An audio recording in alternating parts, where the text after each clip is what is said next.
You will hear a number of different recordings, and you will have to answer questions on what you hear.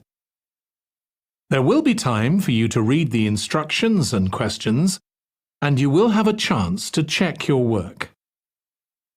All the recordings will be played once only. The test is in 4 parts. At the end of the test, you will be given 10 minutes to transfer your answers to the answer sheet. Now turn to Part 1.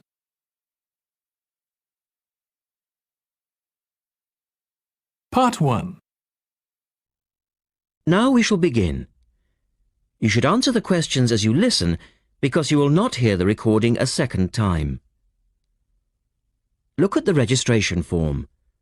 Listen carefully and answer questions 1 to 4. Good morning. Good morning. Can I help you? Yes. Is this where we register for the Beyond 2000 conference? Yes. What's your name and I'll get your conference bag. Well, I haven't actually registered yet. I was told I'd be able to register today, so I hope that's okay. I've just arrived in Melbourne. That should be fine if you're a student. I'll need to take your details though. So, can I have your full name? Yes, sure. It's Melanie Mitchell. Is that Mitchell? Yes, that's right. And that's Ms., not Miss. OK, fair enough. And what's your address, Melanie? I live in student accommodation at Sydney University, so my address there is Room 66, Women's College, Newtown. OK. And which faculty are you studying in? I'm in the Faculty of Education. I'm doing a Master's in Primary School teaching. Right. And may I see your student card because I need to verify that you're a current student? Yes, sure. Here it is. My number is 994578ED. The woman asks the student some more questions about the conference. Look at questions 5 to 10.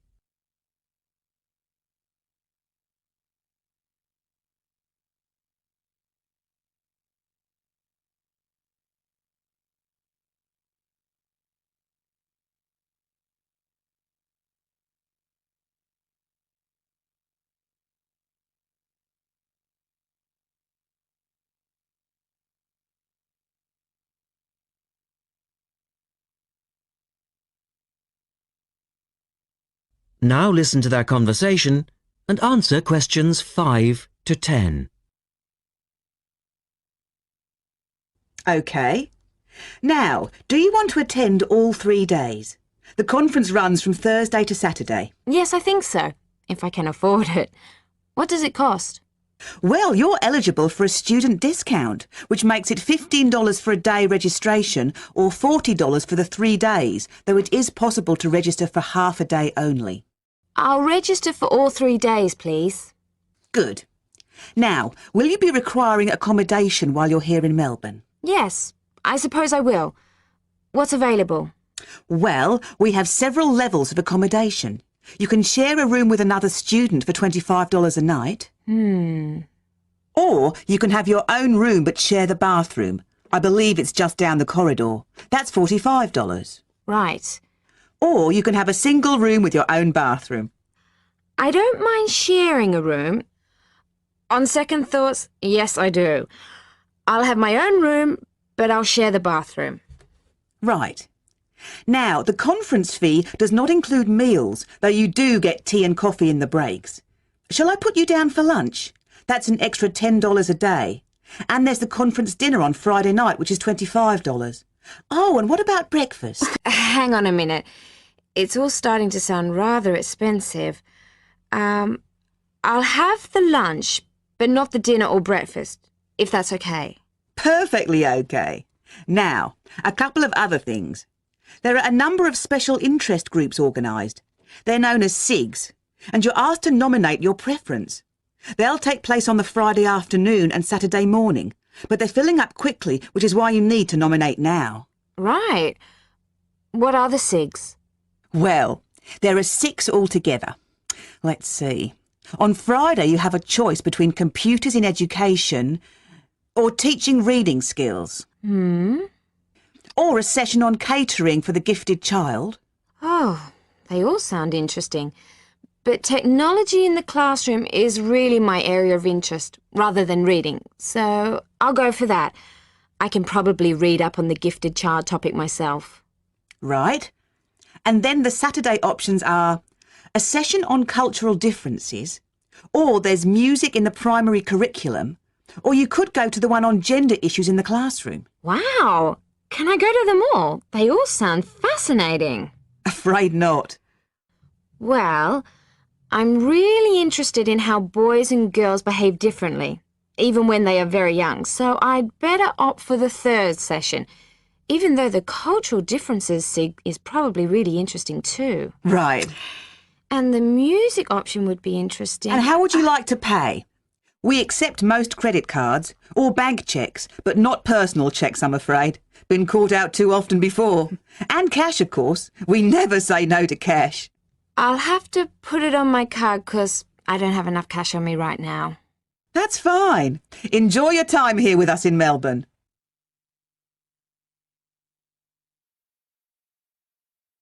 That is the end of part 1. You now have 1 minute to check your answers to part 1.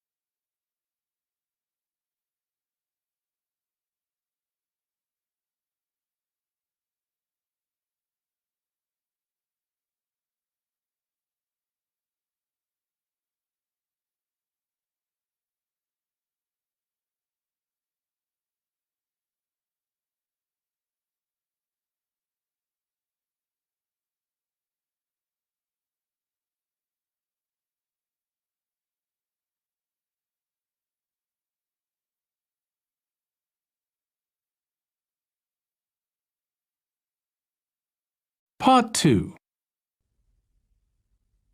You will hear a woman talking about a number of different beaches to a group of tourists. First, look at questions 11 to 20.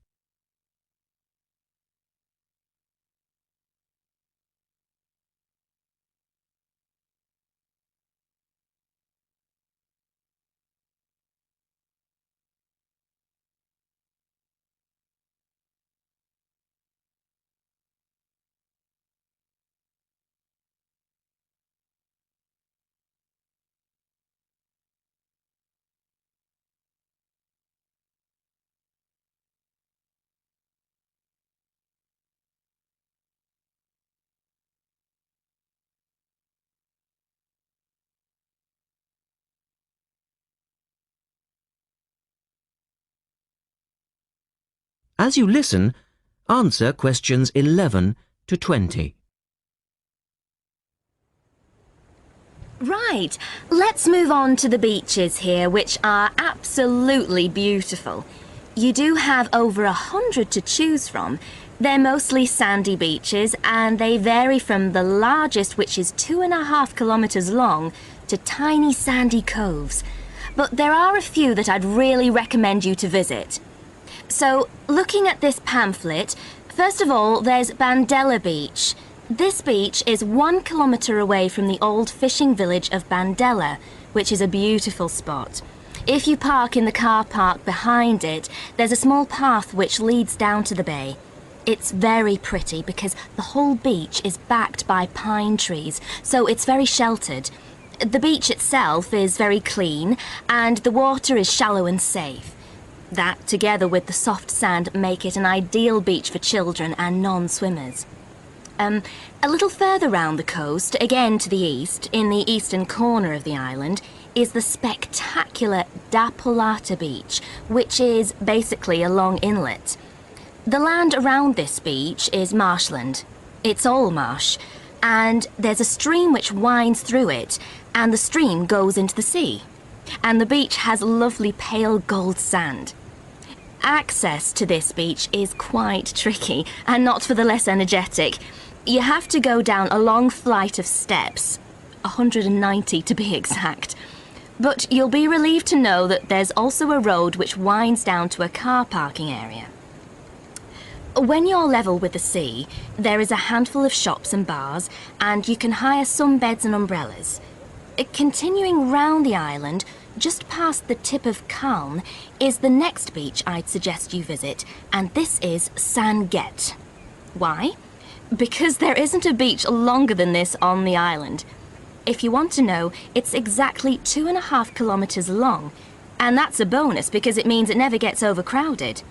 It has golden sand and clear blue water shelving into the sea. There are several beach restaurants to choose from, and water sports are available when the water is calm. But check first. This beach operates a flag system, as the sea can get rough, and you should always swim between the flags. There's a large car park which gives you easy access to the eastern end of the beach, but the western end is much quieter and more wild, as it is harder to reach. Blanaka is another popular beach, just in the northwest corner of the island. It has incredibly white sand and sparkling water. There is ample car parking here, and plenty of bars and restaurants. Blanaka has white cliffs all around it, and for those of you who'd like a little more to do than just lazing on the beach, there are caves here which you can explore in the cliffs, and you can also dive into the water from rock platforms along the side of the cove. Well, my final recommendation for today is Disador. Now, this beach isn't quite as easy to get to as the others I've talked about. It's quite a remote little beach, tucked away here next to Blanaka. You can reach Disador by a steep slope which goes over some sandbanks. The beach itself is small and pretty, with reddish-coloured sand and some stony areas on its eastern side. Despite being quite small, the bathing is good, and you can also go fishing here from the rocks at either side. It's a good idea to take some food and drink with you if you decide to go here, as there's only one little bar which isn't always open. So, that should give you plenty of ideas to choose from over the next 2 weeks. And if you have any further questions...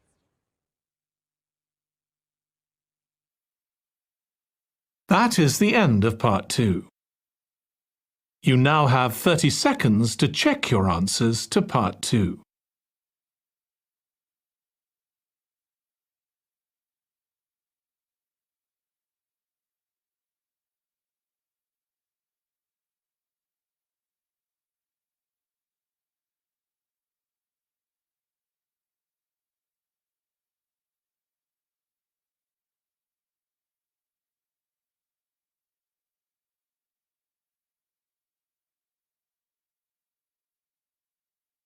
Part 3.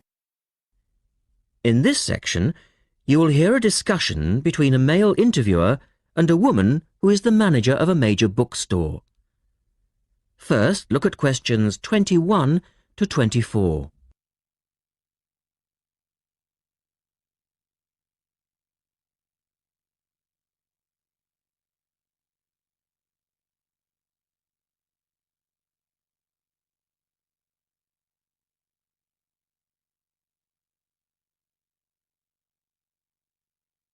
Now listen to their conversation and answer questions 21 to 24. The start of a new academic year is a challenge for booksellers. Lee Rogers talks to one major bookstore manager. Jenny Farrow, you're the manager of Dalton Books, and you sell an awful lot of books to students, don't you? Yes, we do. How do you manage to make sure that you're going to have the books students need when all the new courses begin? Basically, we make preparations long before they arrive. Like all other major book retailers, we have a database of information, and using that, we contact course conveners in May and ask them to send us their book lists. How many books are we talking about? For one course? Yes, as an example. An average course requires about 30 books. We ask lecturers to indicate whether a book is what we call essential reading. You know, the students simply have to get it, or whether it's what they would term recommended reading, or whether it's just a supplementary text that they tend to refer to as background reading. What about predicted buyers? It's not a perfect system, unfortunately. If a lecturer tells us that he expects us to sell 100 copies of a book, we know that we could actually sell anything from 50 to 150. That's why in practice, when it comes to ordering, it's a lot safer to go by the previous year's sales figures, if that's possible, of course, if we've sold the book before. We also build other factors into the equation, including the type of course that the books are for, the student's year group, and a measure of our own judgment.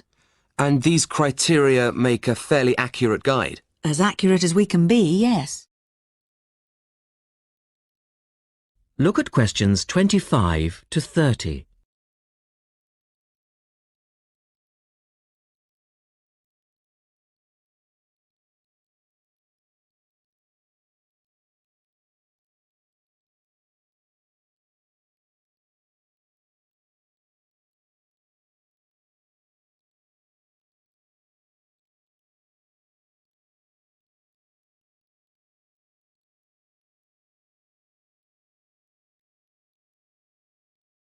Listen carefully and answer questions 25 to 30. What about the publishers? Do they take an active role in promoting new books? Certainly. The academic and professional publishing market is worth about £700 million a year, so publishers go to some lengths to make sure their books are known. The standard procedure they use is to mail out catalogues to lecturers or colleges and universities. That's been the main form of promotion for years. Now, of course, they can also post details of new or revised works on websites.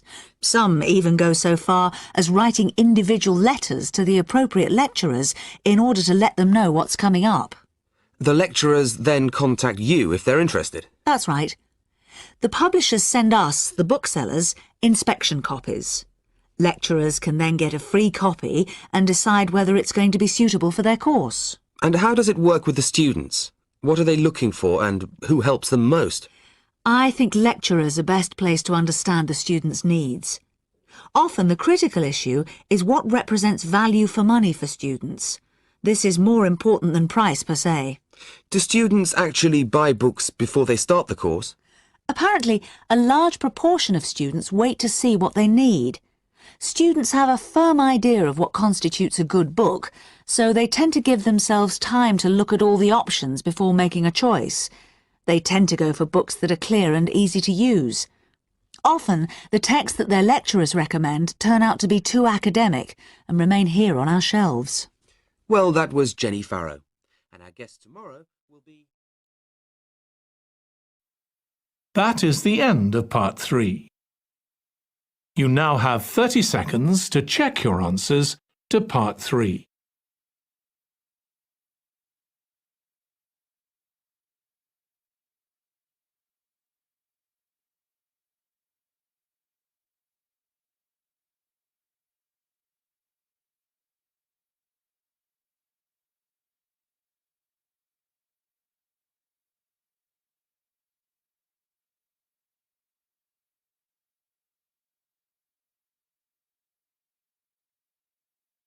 Part 4. You'll hear Rebecca Bramwell, an artist and illustrator, giving advice on how to get your first job or commission as an artist. First, you have some time to look at questions 31 to 35.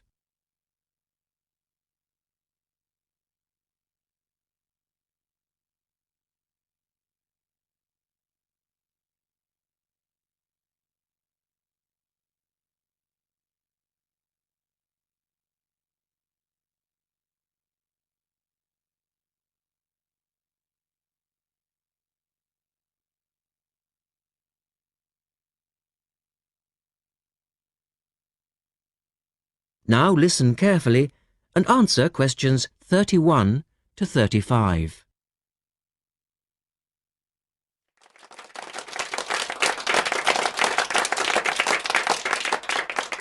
I'd like to introduce Rebecca Bramwell, an artist and illustrator who has come along today to talk to you all about getting your first job or commission as an artist. Over to you, Rebecca. Thank you for inviting me. I remember when I graduated back in 1983, I was very excited about getting my first commission. My degree was in fine art, and I'd worked long and hard to get it. I was an enthusiastic student, and I never found it difficult to find the incentive to paint. I think as a student you're pushed along by fellow students and tutors, and the driving force is there. However, when you leave college, you find yourself saying things like, "I'll have one more cup of coffee and then I'll sit down to work." I hate to admit it, but I say it myself. Suddenly, it isn't finding the inspiration or getting the right paper that's a problem. It's you. In my view, there are a number of reasons why this happens. It's a real challenge making a decent living as a new artist. You have to find a market for your work. Often you work freelance and need to take samples or portfolios of your work from place to place. These experiences are common to a lot of professional people. But artists also have to bare their souls to the world, in a way. More than anything, they want praise.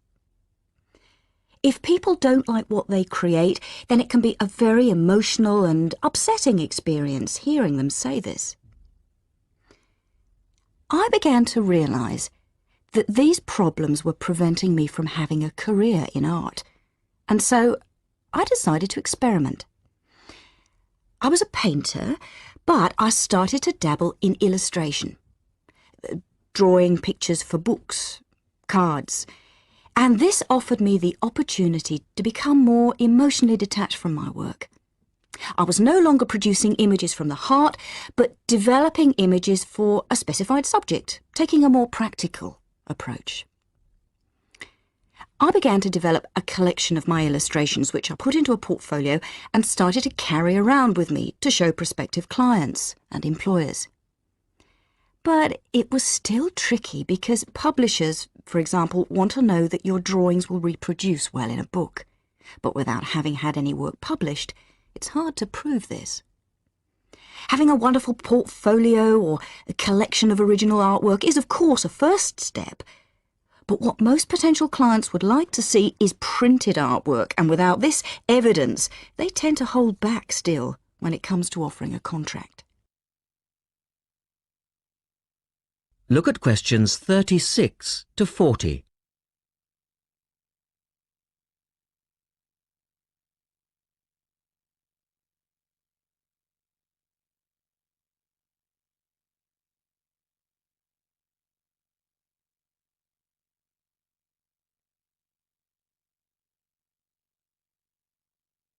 Now answer questions 36 to 40.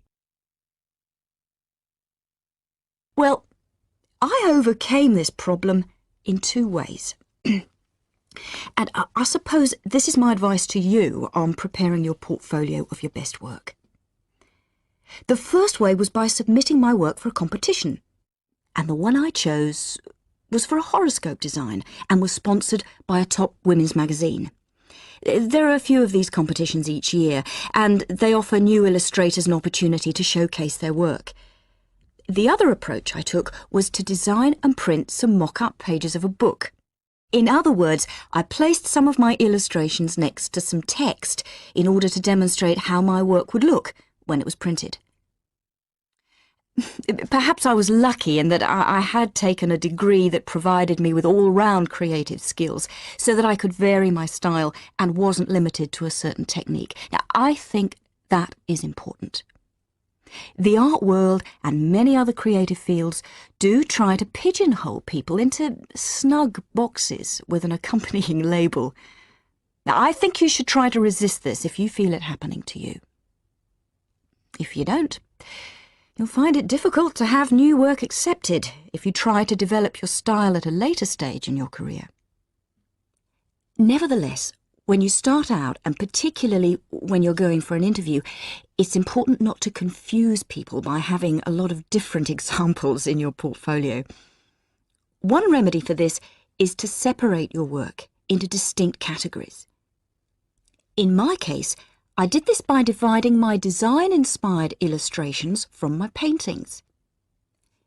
It's then easier to analyse the market suited to each portfolio, such as magazines, book jackets, CD covers, etc.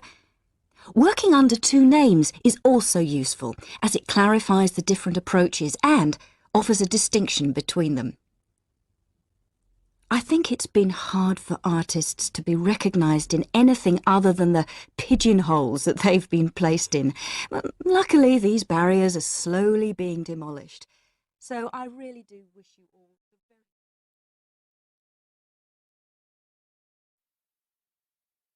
That is the end of part 4.